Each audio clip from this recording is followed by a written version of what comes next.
We are Future City Studio, and this year we are creating the Hatfield Forest. Here is a brief overview of the content that we plan to discuss. This studio studies city complexities using a mix of design theory, systems thinking, and visualization. It focuses on African urban issues like density, economics, and technology, aiming to develop leadership and problem-solving skills for the sustainable urban development. We aim to create an innovative spatial strategies for positive change, resulting in a visual roadmap for urban regeneration.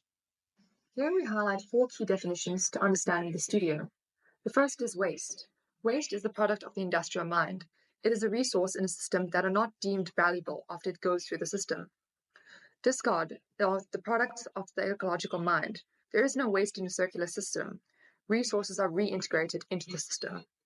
Linear systems are industrial systems that looks at the world with a reductionist lens, that mines, fabricates, consumes, and trashes. Circular systems are ecological systems that look at the world with a systematic lens, that harvests, cultivates, honors, and circulates. The studio was further divided into 3 groups. The first group, Walk for Food. The second being Streamline, and the third, Skin Shedders. Walk for Food dealt with food waste, Streamline dealt with water waste, and Skin Shedders dealt with construction waste. To unpack the presentation, we started with a key theoretical background to understand the basics of systems thinking and urban strategy. The second step of what studio worked was to collect field data with the ArcGIS online mapping tools, like Survey 123 to map the city.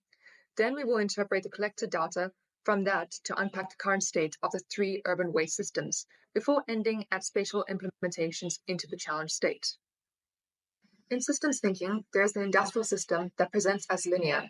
The keywords of the system are mine, process, build, use, and trash. The character of linear systems is to produce waste, such as 1/3 of food being wasted, 2.1 trillion gallons of water being wasted globally, and 30 to 40% of all waste is from construction. In a circular thinking, it is the ecological city system that changes the keywords to harvest, cultivate, circulate, reconfigure, and reassemble. The characteristics of ecological systems thinking ideally results in 0 discards. Integral to the methods of the studio is the theory of urban strategy. We start by observing the current state, where we are today, through field data collection, mapping, and systems articulation. We then set a challenge. What must the future be for urban waste systems? What is the future city we want to live in? To achieve the challenge, we set out the targets. What must be true for change to occur? How will we create physical, spatial changes and reconfigure networks to enable the future? The physical landscape of Hatfield, our site, is located within the city of Tshwane in South Africa. Because urban waste systems is the focus of the studio, we identified 2 main landfills that food and construction waste is discarded to. Our team explored the capabilities of the Survey 123 app, designing questionnaires tailored to improve our mapping efforts, collecting qualitative and quantitative data that can be interpreted. We organized into 3 groups, with a member from each waste system to conduct a comprehensive walkthrough of Hatfield over the course of a week. Through a series of seminars, we engaged with the Hatfield City Improvement District, also known as the CID, and the University of Pretoria to gain further insights on waste mitigation strategies in Hatfield, and the unique perspective of stakeholders who are familiar with the patterns of Hatfield. With the data collected, we proceeded to upload and interrogate it into ArcGIS, initiating our mapping process. The program allows us to synthesize the information collected from our personalized surveys. Our team collaborated effectively using an online platform called MyRoboard, where all members were able to strategize and plan based on the information we gathered in a shared environment. We transformed the acquired data into visual representations, facilitating a clearer understanding of the insights. Once each group had created a survey to map data they felt was relevant to them based on theoretical background provided, we gathered the information and were able to generate quantifiable data which we will analyze below. In our smaller food group, we mapped 225 different food points where we observed elements of the food system. The pie chart shows that the vast majority of the engagement with food in Hatfield is in the form of consumption, specifically 65% of all points. As a result, most of the food waste found in Hatfield is a result of the consumption of food. We also observe food production taking place mostly at the experimental farm Hillcrest campus.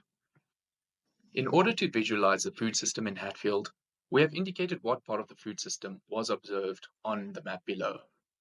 On the left, one sees mostly consumption and waste points in the form of restaurants, fast food outlets, street vendors, and retail stores. While on the right of the map, we generally see that production is taking place on the experimental farm. We then sought to understand the access to food in Hatfield. Most of the food consumption points are formal establishments with economic, spatial, and cultural barriers to accessing food. If you do not have money, or are not a student of UP, or are not clean for that matter, you would struggle to access most of the food sources in Hatfield. Our survey revealed a lack of good food culture in Hatfield. Most of the food sources are fast food establishments, with very little to contribute to the greater Hatfield community, besides getting a quick bite. The systems behind where the food is made, how it is sourced, and where the food waste goes are very opaque. There are only a few sites where social activities take place around eating. Most food waste in Hatfield is disposed of by the municipality and taking it to landfill. Food waste is generally kept at the back of buildings away from the public eye. We were, however, able to identify a few cases of composting taking place, specifically the UP initiatives to have bokashi composting and the large-scale composting taking place at Hillcrest campus. As the water waste group, we were able to collect 743 data points in Hatfield using Survey 123 and recording it in ArcGIS. Here is an overview of the various water access types, and we noted that more than half of the water access points are just dedicated to fire hydrants and irrigation. Here is an overview of the various water types in Hatfield. And here is what we have documented as potable and non-potable water, with 65% being non-potable. 58% of these points were also very difficult to access. And 54% require additional expenses in order to access, commodifying and privatizing water. Shockingly, only 10 water points are potable, free, and easy to access in Hatfield. Source of construction waste for civil projects where infrastructure upgrades have been done and rubble was left behind. Campus upgrades and residential building changes further contributed to the most waste produced. The majority of waste produced was concrete, represented in red, from civil or residential upgrades, predominantly concentrated in the Arcadia area. This is followed by bricks represented in yellow, typically left on the sides of roads in small volumes. Organic waste in orange was the third most wasted resource, which was left at the site of active sites after excavations. The majority of waste was situated near passive sites, indicative of waste being left behind after completion of projects. In the Arcadia area, the concentration of reusable materials is the highest. The fact that the highest concentration of waste is left behind after the completion of projects while being reusable was a large informant for the interventions of the construction group. Eventually, our exploration extended to large-scale waste in the form of abandoned buildings. This map shows an overview of our combined survey results. We discovered the relationship between various waste systems around Hatfield. Specifically, there were a few developed nodes where there were a lot of water and food resources, however, still mostly privatized.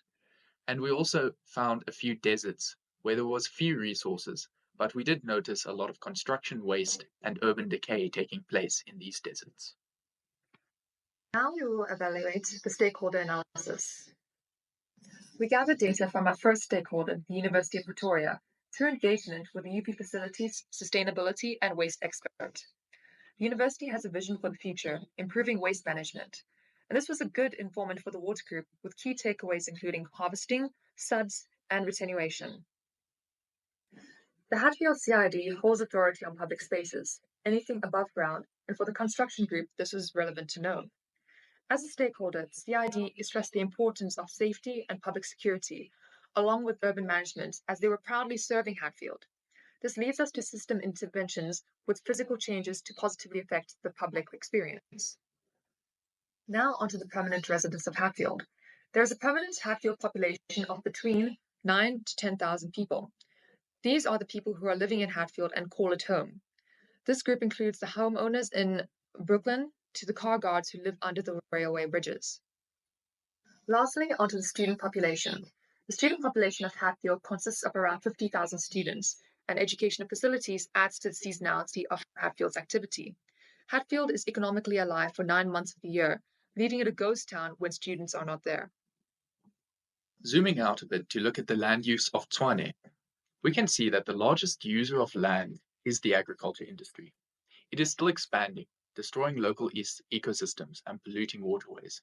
The city is isolated from the natural ecosystem in which it exists. Zooming into our study area of Hatfield, it has a total land area of only 7.97 square kilometers. At least half of this land is owned by private institutions, such as the university and the surrounding schools. Around 30% of this land area is taken up by the building stock. This includes buildings, carports, and parking garages. And then looking at the publicly accessible land, over 30% of the ground plane of Hatfield is purely devoted to transportation, including roads and parking lots. Only 5% of that land is pedestrian friendly or dedicated to pedestrians, and most of that, again, sits on private institution land. The remainder of the space is utilized green areas such as sports fields and parks. But we are able to deduce that 25% of the land area in Hatfield is underutilized or non-functional space. This includes land between buildings, sports fields, etc. During our site observations, we observed a few problems.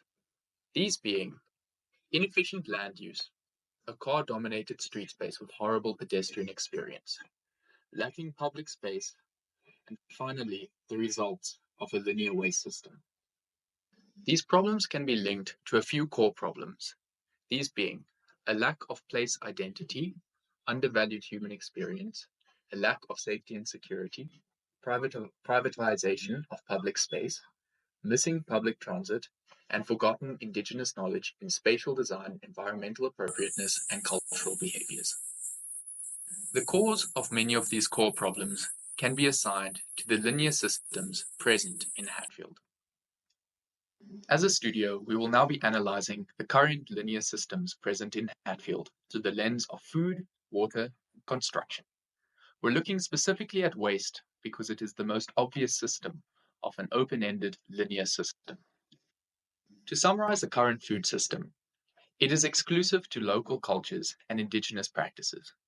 It is exploitative, damaging to the environment, and it creates a fast food culture where resources change in value rapidly and are quickly discarded once value is deemed to be lost.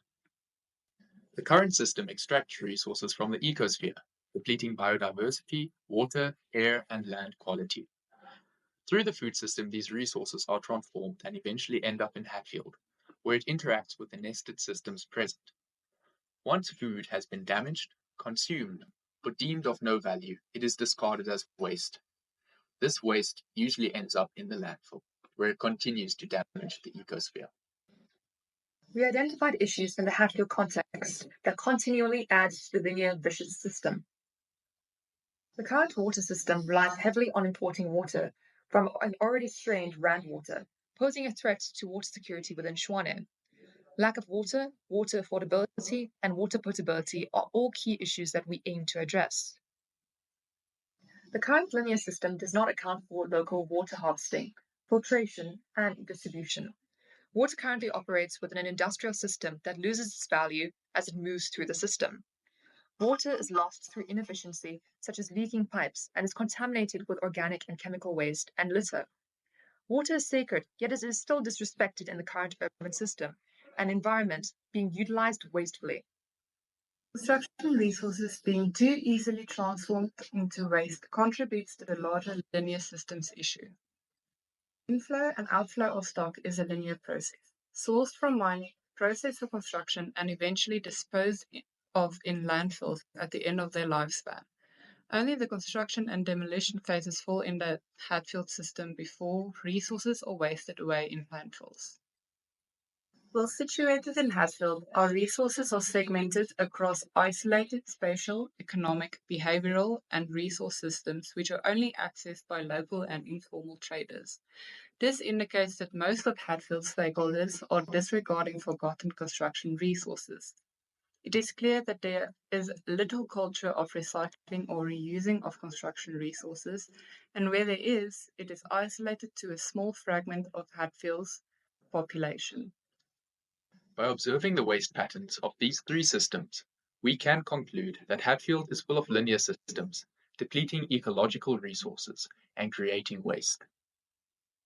This leads us to ask the question: how can we change these current linear industrial systems into circular, sustainable systems? We first need to recognize that Hatfield itself is a nested system within the larger ecological system. The way systems are structured in Hatfield influences the exchange of resources, or stocks, within the total system. To create a circular system, Hatfield needs to harvest resources in a sustainable, balanced way. As these resources are used within the Hatfield system, value must be maintained and recognized. Once a resource has been utilized in the city, it must be reintegrated with the ecological system, rather than just thrown away. This resource flow through Hatfield in a circular way reduces resource depletion and waste creation. The food group will introduce a local circular food system to Hatfield by creating an inclusive food cycle, a local food system, and a slow food culture. This is an overview of the circular system we aim to introduce into Hatfield, with water being harvested locally, filtered, disinfected, and pumped and utilized back in Hatfield. This will be detailed later during the streamlined presentation. To transform the linear system, we must firstly reduce the overwhelming need to mine raw natural resources. To do this, we see waste itself as a raw resource that will be used in construction. Waste therefore becomes the resource in the circular system of harvesting, learning, and connecting that catalyzes change. Now understanding the current state, the groups developed strategies independently and then came together to create the United Challenge State. In this transformative process, we dealt specifically with identified core problems and developed strategies to solve those problems. Here's an overview of our various teams coming together to achieve a challenge state through our detailed explorations, strategies, and interventions. We chose a portion of Burnett Street in Hatfield where we will collaborate on a street module that integrates all our various spatial strategies. The core principles on this street can be applied anywhere in Hatfield. The facade module will be made from reclaimed bricks during disassembly and facade interventions and will be easily installable to most brick facade buildings in Hatfield. Additionally, public seating made from repurposed timber will allow for comfortable pedestrian experiences. Permeable paving from harvested paving blocks will force vehicular movement to slow down, further allowing pedestrian movement to naturally flow throughout the space. For our street intervention, we intend on incorporating water drainage systems to store water underneath the streets. This will convert Hatfield into a sustainable sponge, where water is harvested, filtered, stored, and utilized locally. With incorporating this module into every street, there's a possibility of being free of brand water. Water receiving landscape, as well as converted hydrants doubling up as drinking fountains, also ensure accessibility to potable water on every street, especially with a large number of fire hydrants spread across Hatfield. These spaces can be further activated by reintroducing local productive landscapes full of indigenous flora and fauna. More than just local farming, a slow food culture can be created through the establishment of local eateries and better public living spaces. Micro interventions create small composting processes that are easily scalable and are able to be implemented by the local community.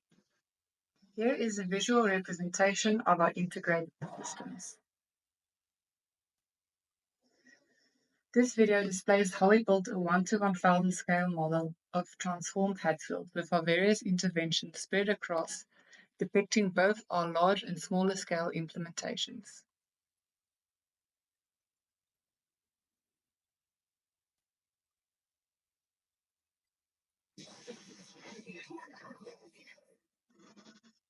Thank you. We hope you enjoyed our presentation and we look forward to your questions.